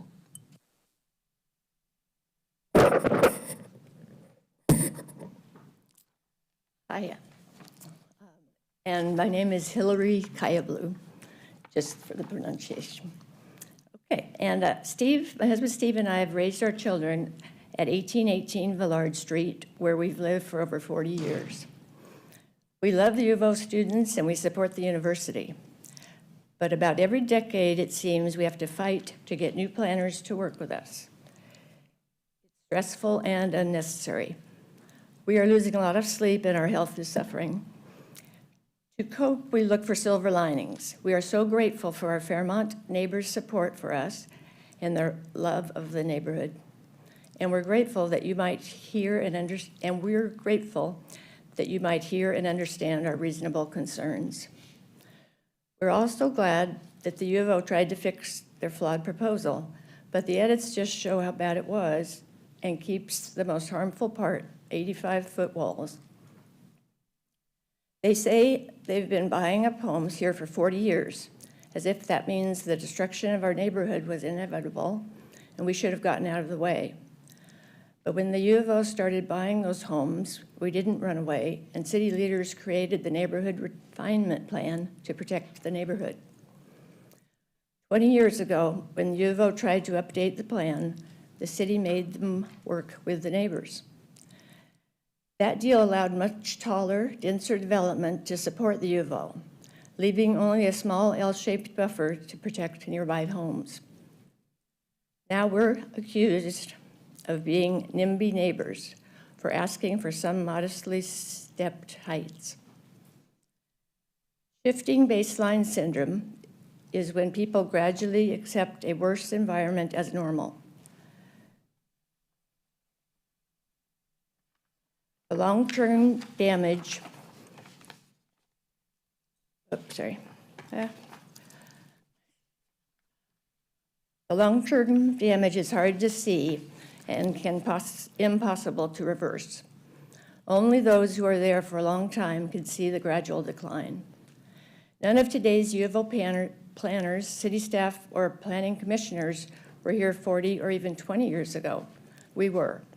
We may not survive the harm. Thank you, Hillary. Our next speakers are Tom Evanview, followed by Nathan Markowitz.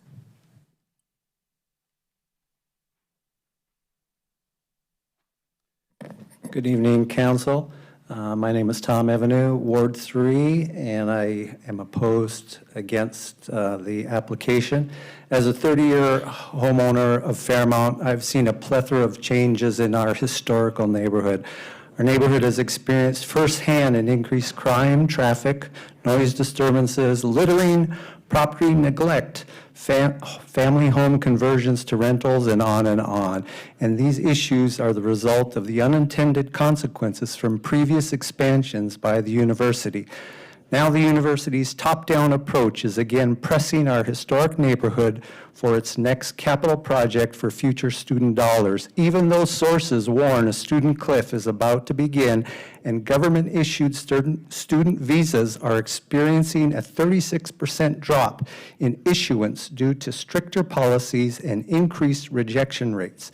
In my opinion, high-rise dorms need to be sited on the main campus and not on the periphery in our neighborhoods. On campuses are numerous, the university campus has numerous open spaces, parking lots, or in appropriate zoned areas such as Franklin Boulevard, Research Park, or 13th Street.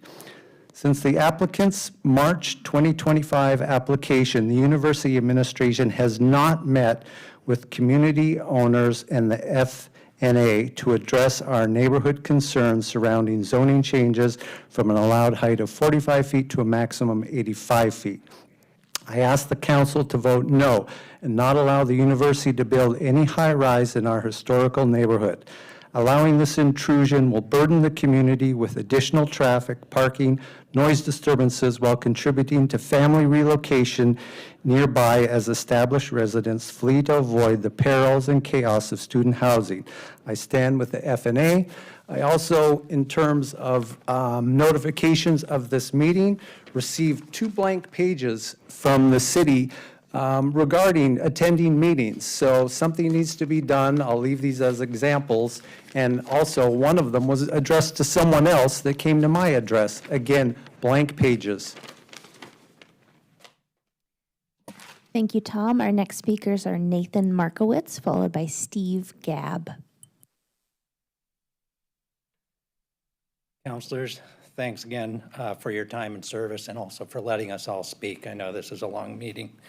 I'm a 30-year resident of Fairmont neighborhood and a board member, and I also stand opposed to the refinement plan changes as written. I also love the neighborhood. Someone was talking about the music, and I love listening and being next to the university to the fight song that ends at 9:59 p.m. Very, very energetic. In January, I actually spoke on the historic nature of the Fairmont neighborhood. Today, I'd like to reference, as has been referenced a little here already, the history of the neighborhood working with the University of Oregon. We have a history of collaboration that's longstanding on the graceful border in the refinement plan, dating to 2003-04, and then working closely on mitigating traffic and parking issues associated with the building and use of Matthew Knight Arena. We want to get to yes to help the university achieve its goals. Unfortunately, as was pointed out by your own council in the last meeting, this proposal is likely to be opposed and appealed to LUBA. I don't think this helps anybody. It will delay the desired building of the dorm in question and be costly for both parties. I therefore recommend that the council vote against this proposal and remand it back to the parties to negotiate collaboratively and in good faith, because I think we will do that, and we've already indicated that we are committed to that process. While I fully appreciate that this is a difficult vote for council and in some ways feels very uncomfortable, I think it's simply the best and most expeditious way for you to move forward and for us to move forward with the University of Oregon. Thank you very much. Thank you, Nathan. Our next and final speaker is Steve Gabb.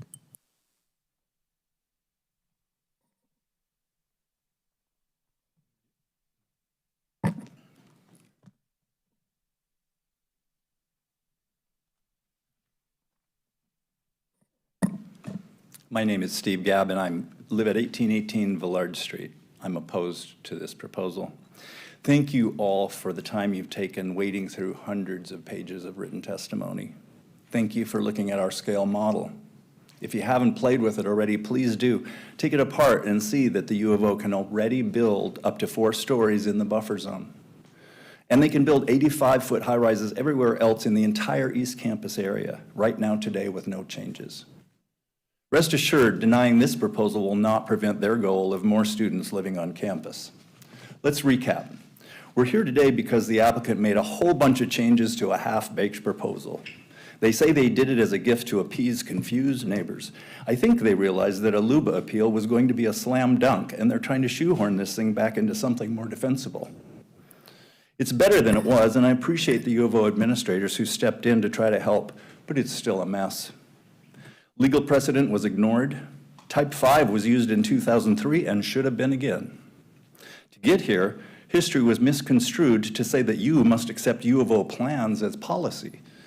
To get here, the buzzword needed housing is the excuse to push this project onto the wrong site and to build it on the cheap with no consideration for the impacts on us 20 feet away. There are better East Campus sites for dorms, and student housing demand is already well met by private developers. Yet this high-rise dorm in this buffer zone is what the state meant by needed housing? Come on now.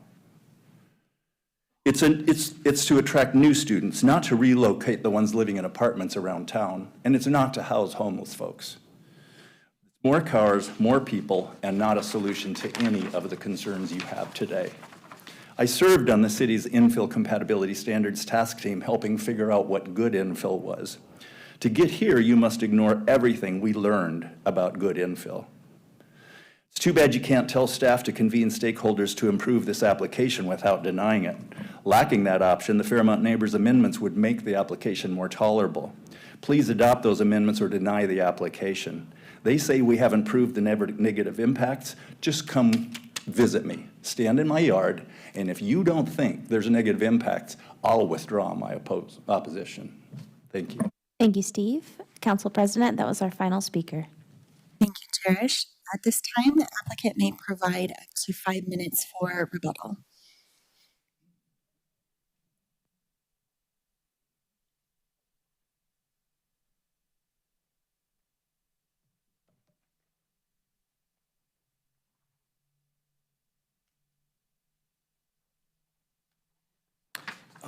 Thank you, Council. There was some pieces of additional information that were submitted late this afternoon.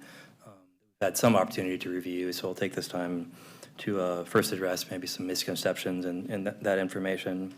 Nothing in the proposal affects allowed development on R1 land zone. There's no impact on R1 zoning. There's an assertion that there's no meaningful residential transition. However, our height proposal of 45 feet is very consistent with what's allowed in R1, and especially in consideration of the 20% increase in height allowed by Senate Bill 1537. And then there continues to be a request for additional land use processes to be applied to the proposal. This request is contrary to state-needed housing law, and staff has addressed this in their January 2026 memo in response to a question from Councilor Kaczynski. I want to briefly address the process. Oh, one other thing. The university is not building a wall of 85-foot buildings. That is untrue. You can envision the scale of Yasui or Unthank Hall or even Kalapuya. That is what they're planning. I want to briefly address the process and where we are today. The applicant was submitted back in March 2025, so it's now been under review for more than a year. There have been 3 public hearings on the proposal. For the first hearing, the record was open for nearly 2 months. For the second hearing, it was open for more than a month. Leading up to this third hearing, the record has now been open another month and a half. Altogether, the record has been open for more than 4 months or 120 days, which is in excess of the city's statutory requirements to make a decision on a land use application. The applicant did submit some procedural objections on March 9th, identifying some concerns about the process. Those objections are part of the record and have been preserved for consideration. The heart of the debate appears to be whether or not the proposal meets the approval criteria. At this point, the application has been thoroughly reviewed and vetted. City staff have recommended approval. The Planning Commission recommended approval. The city has drafted a proposed ordinance with legislative findings supporting approval. We've heard some assertions that somehow those people made mistakes or missed things. I have heard council speak to the integrity of service of planning commissioners and of staff and of their legal counsel, and we don't believe that to be true. We believe that they thoroughly vetted the proposal and it does meet the approval criteria. Again, Planning Commission voted 4-0 to approve it. So given the extensive review, the multiple hearings, the length of time the record has already been open, we do not see any justification for keeping the record open any longer or for further delaying a decision. So we respectfully request that the council close the record and move forward with deliberations and action. Thank you. Is there a staff response?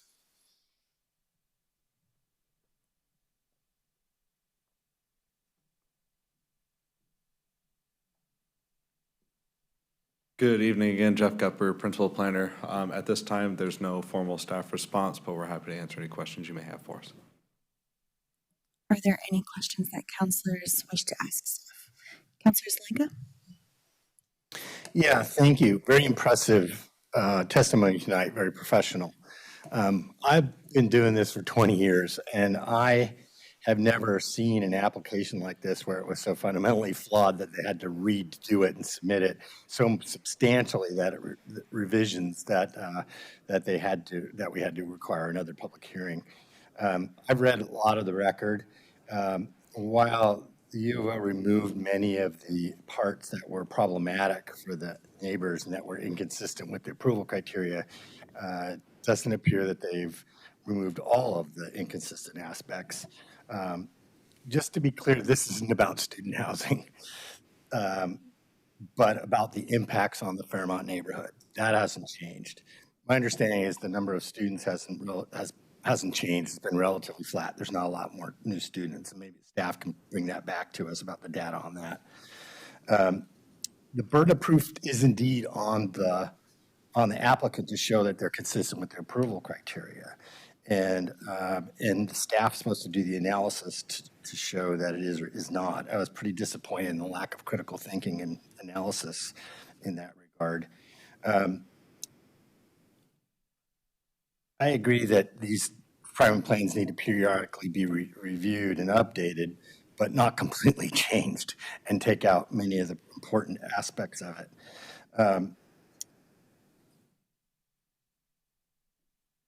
I'm interested in why the analysis that of mitigation that was required in the East Campus refinement plan is not done by staff. I'm also interested in the existing East Campus overlay zone, which puts that refinement plan into ordinance, includes appropriate zoning policies as the Metro Plan says it's supposed to, and to maintain this, quote, to maintain the stability and quality of older historic neighborhoods. I'm wondering what happened to that and why that wasn't addressed. The Fairmont neighbors submitted some testimony over the last couple of days. They didn't find just one thing inconsistent, not two things inconsistent, but 6 things that were inconsistent with the approval criteria. And in particular, the elimination of that transitional buffer zone of housing is that's at point here. It goes from 45 feet. Now this would allow 85 feet, pretty darn close to people's houses. You saw the model. It's on our offices. Go look at it if you haven't seen it. The U of O contends that there's no. Yeah, I'll need to move around, please. Thanks. Thank you. Was that a question that would be addressed to staff? Okay. Would you like staff to answer? Not this time. Thank you. Thank you. I have the city clerk in the queue. Yeah, That is Councilor Evans. Fantastic. Councilor Evans? Can you hear me now? Hello? Yes, we can hear you, Counselor. Okay, I wasn't sure. Earlier in the testimony, it's been brought up by a couple of people who testified that they felt that they needed a little bit more time to be able to iron out some of the conflicts that they have with the university plan. One, I want to know,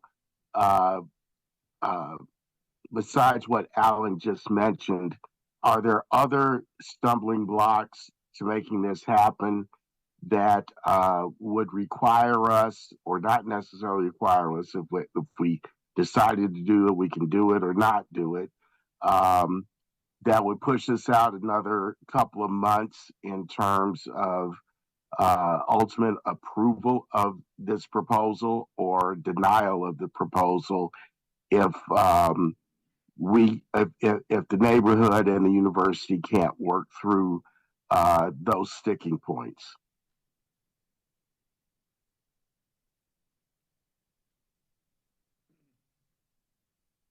Good evening, Councilor Evans. If you could repeat the question, that way I could answer it a little more succinctly. Yeah, let me kind of shorten this up. There have been several people who have testified tonight that they felt that if we the city, were to continue conversations and negotiations, that there could be a reasonable resolution to this that would minimize the acrimony that's been raised in this part of the testimony. Thank you for that clarification, Counselor. This is an interesting process, and we talked about this a little bit at our March 9th meeting, but we're in a situation where we have unlike our typical land use processes or land use code amendment that we bring you, where you're directing staff to go do work or to go rehash kind of the stuff that's been put in place. We have an application provided by us by a private party. I mean, in this case, it's the University of Oregon, but they're still a private party and they've submitted an application to us. So unlike in other circumstances where you can kind of tell us to go back to the drawing board or to go work with the neighborhood, that's not what we see as the role that we have here. Our role is to evaluate and by our, I mean the city staff's role here, isn't to make the applicant collaborate with the neighborhood, but rather evaluate the proposal before us and see if it meets the merits of the approval criteria. And so I hope that helps answer the question a little bit. It does to some degree, but if I have others, I'll get back to you. Thank you. Thank you, Councilor Evans. Councilor Zelenka. Yeah, thank you. Several other questions for staff. I'm wondering why there are not measures to address the parking and traffic impacts, even though they'll be adding an enormous amount of students into this area. The U of O contends that there are no impacts beyond their property line, and it's that is the primary contention here, that there are impacts. So I'm wondering, why aren't there impacts moderated? And that's what the Fairmont neighborhood is objecting to. There are things like step back height limits. We did this in particular at the Joe Romania lot, that is where there's a step back of heights. We did it on 19th Avenue, where there's a step up of heights around south of University. And there's things like landscape setbacks. There was no inclusion of that. There's no traffic and parking plans. I'm wondering why those aren't addressed. The city council's job is to balance the U of O's development interest with increasing the stability and quality of older neighborhoods like the Fairmont neighborhood. So we should not be a rubber stamp here. We are very likely headed to a legal appeal with delays and rancor and divisiveness. If we find that this proposal does not meet the approval criteria by denying the application, it gets sent back, gets reworked, the issues need to be resolved, and the inconsistencies that were raised by the Fairmont neighbors could be addressed. So I don't think we want to send as a council the message that the neighborhoods can't work with large institutions and can't work with City Hall, and that neighborhoods' opinions don't matter. I think that we need to address those and take those very seriously. Thank you, Councilor. Councilor Groves. Thank you, Council President. Councilor Zelenka brought up a point that I'm interested in knowing the answer to. Regarding vehicle use by students living in dorms on campus, do we have any data on that? Like what the percentage of the students live in on-campus housing is? Is that something, if city staff don't have, does the U of O have? I'm just thinking back to my own time. When I lived on campus, I didn't have a car, I had a bike. It wasn't until I was, off campus before I had a vehicle with me here. Thank you. Good evening, Council. I'm Bray Black, Associate Planner on the Land Use Planning Team. I would want to look closer at the record to see what data we have to respond to that particular question, but I will note that the applicable approval criteria don't directly address traffic impacts or mitigation outside of the requirement to address statewide planning goals. One of those is Statewide Planning Goal 12, which essentially requires the applicant to submit a transportation planning rule analysis or a TPR analysis, which they did, and that TPR analysis concluded that the proposed amendments will not result in a significant effect on the transportation system. And then during the process of reviewing materials submitted during the open record periods, we did confirm with our public works staff as well that they had reviewed the TPR analysis as well as the testimony and argument related to it. And based on all of our review of these materials, staff maintain our initial finding that the applicant's TPR analysis was conducted consistently with accepted TPR methodology. Well, I appreciate that, and I'm sure it was done accurately. I just was curious what the number is. We can definitely look into that and get Okay, back to you. thank you. Thank you. Thank you, Counselor. If there's no other comments, I will now close the public hearing. And at this point, City Council gets to decide whether we close the record, keep it open for 7 days for the applicant to submit final arguments, or keep it open for an additional 3 7-day periods in which we will be able to continue to receive testimony. I will turn it to staff. Just thought I'd help you out a little bit on this. The applicant did not assertively waive its statutory right to 7 final days for argument. Argument only, so no new evidence. So that definitely needs to be part of your plan. Your options are to close the record to everyone else, leave the record open for just those 7 days for argument from the applicant. Or you can choose to leave the record open for others to submit evidence or argument, and you have options around those, I think, provided in at least to the council president to work from. So option A is off the table. Thank you. I would like to, I see Councilor Evans, I would like to speak first to that. As council president, I've seen and heard a lot of testimony today directly speaking to approval criteria. And I would like to pursue the option to keep this open for 3 7-day periods. I am open to having discussion from the city council, and I do see Councilor Evans' hand, and I don't see it now, but Councilor Evans. President Leach, may I, there was one more thing I wanted to say. If you choose to leave the record open for 21 more days, as you're proposing, we will need to postpone action, probably until June 10th. Right now, it's scheduled for deliberations and potential action on the 11th of May. And if you made a motion and it passed to allow 3 more 7-day periods, the end of record would be at 5 p.m. on that day, which wouldn't give staff sufficient time to package things for you. Okay. Thank you for that clarification. I was under the assumption that our options would have been different than that. Okay. I will take it to Councilor Evans. You called on me, Council President? I see your hand. If that is not the case, then I will move to Councilor Kaczynski. No, my hand was up. Okay. Thank you. Okay. Yes, thank you. I know for lots of different types of land use applications, there are statutory or other requirements about how long we have to make decisions. Can you help me know what those are for this particular type of land use decision? Yeah, it's nuanced because this is not the initial public hearing for this one. If this, at the initial public hearing, if someone asks that the record be left open, you need to allow it. You've already done that. You did that the last time. Now that we've already left the record open, there's no statutory or code obligation to leave it open any further beyond those 7 days.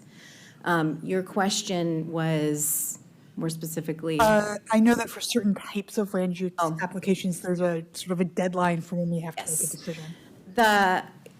In this particular one, the only deadline is that once you close the record, if the record remains closed, from the date of closure, the council has 30 days within which to make a decision.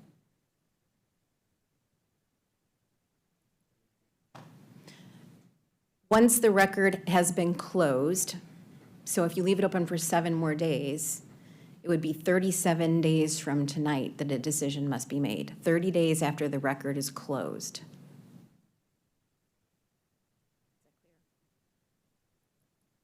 Thank you. Counselor Zelenka? Yeah, I think the applicant asked to close the record. I don't think anybody asked to keep the record open. There are already hundreds of pages, I've looked at them all, of this already. This doesn't preclude us to ask questions of staff if the record's closed, correct? That's right, but staff's answers will be limited to what's already in the record. And I will say, I chatted with staff, with planning staff before we came in, and staff's recommendation is that you close the record, that there is sufficient evidence in the record to respond to pretty much any questions that relate to the criterion that we could think of. So closing the record would mean allowing just 7 more days for the applicant. And so what's the calendar look like? We have a schedule for May 11th. Is that still? Yes.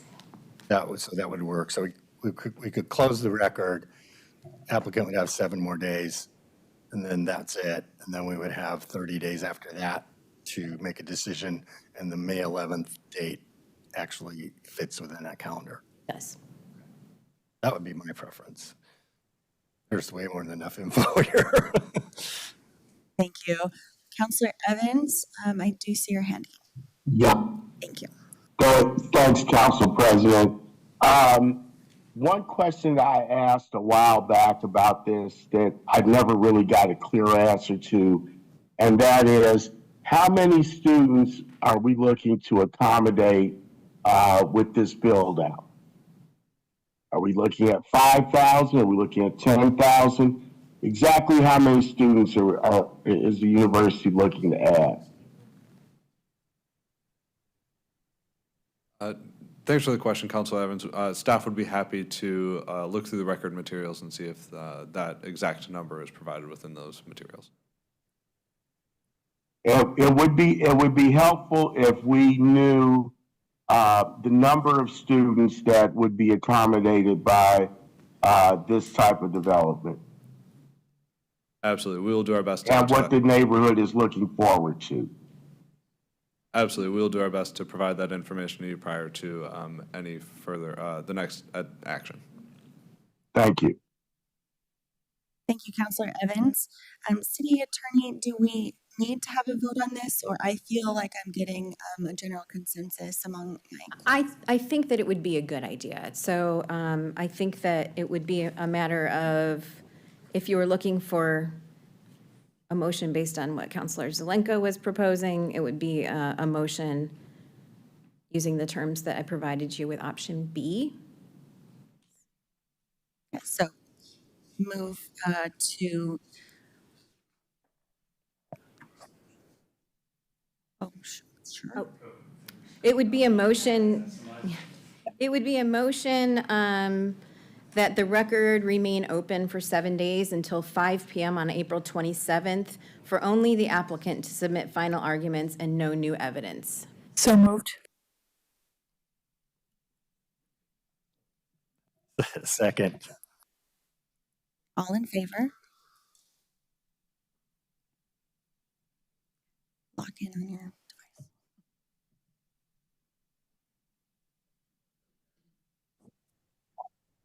Okay, seeing all 8 votes coming in of affirmative, the motion passes 8-0. And as a reminder, deliberations and possible action are scheduled. Counselor? Yeah, my vote was a yes. I didn't see it pop up there. We got it, Counselor Evans. Okay, Thank you so great. much. Deliberations and possible action are scheduled for May 11th, 2026. Thank you. This concludes our agenda for today, and I now close the April 20th, 2026 public hearing. We are adjourned.